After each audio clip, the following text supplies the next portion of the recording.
नोंथांमोना जुदि सोरबा बे नार्जारि ब्लगआवहाय गोदानै हाबफैदोंब्ला अननानै बिथांनि चेनेलखौ साबस्क्राइब खालामनानै हो। बिथांनि चेनेल नार्जारि ब्लग। दा बे बरायबाय नार्जारि ब्लगआव दिनैहाय फार्स्ट टाइम आं मोखां देखायफैबाय बिथांनि चेनेलावहाय। नोंथांमोना जुदि गोदानै फैदों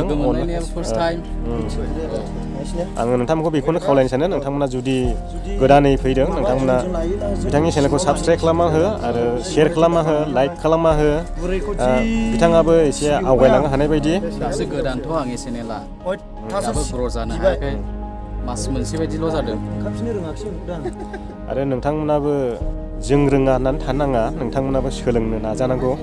माने सोलोंनो नाजानायनि गेजेरजोंहाय अनेक दावगालांनो हायो आरो बेजोंहाय नोङो लेखा रोङा होननानै थाब्लाबो जाया, रोङाब्लाबो आइडियाफोरखौ सोलोंना लानांगौ नोंथांमोना।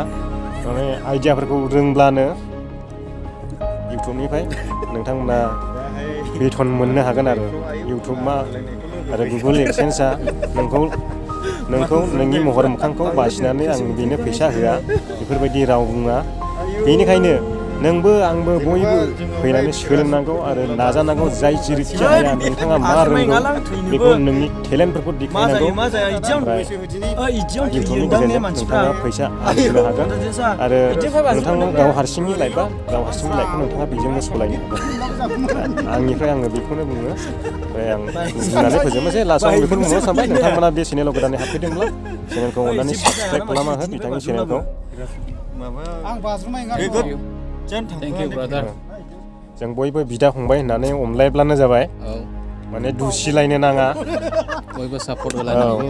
औ माने आंबो बेखौनो लुबैयो, बयबो सापर्ट होलाय, गावजों गाव दुसिलायनाङा।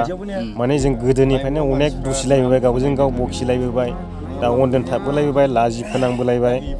माने जों बेफोरखौहाय सानफिनबाय थानो नाङा आरो बुंफिनबाय थानो नाङा, लाबोफिनबाय थानो नाङा। जाय जेरैखि हागौ मदद खालामलायनांगौ, हेफाजाब होलायनांगौ। दा बेनो आंनिफ्राय नोंथांमोननिसिम खावलायनाया। थेंक इउ ब्रादारनिसिम, जोबोद मोजां गोजोननाय मोनबाय। माने आइडिया होबाय बिथाङा, ब्रादारा। आंबो बारा इसेबां आइडिया गोरों मानसि नङा, थेवबो आंनि साननायजों आं एसे एनैखौ बुंबाय। बिदिनोसै लोगोफोर। फुराना जाखानाय नालाय, फुराना एसे इउटुबारखा बिथाङानो जोंखौ बेयावहाय बेरायनो लिंबोखादों। बिथांनि दारैनो बेयावहाय हाजो गोजौ थिखिनियाव सफैदों जों। बेनि थाखाय थेंक इउसै ब्रादारनिसिम। गोजोननाय मोनबाय आंखौ साबायखर बावनायनि थाखाय नोंथांनिसिम। दा जोङो थांफिननोसै।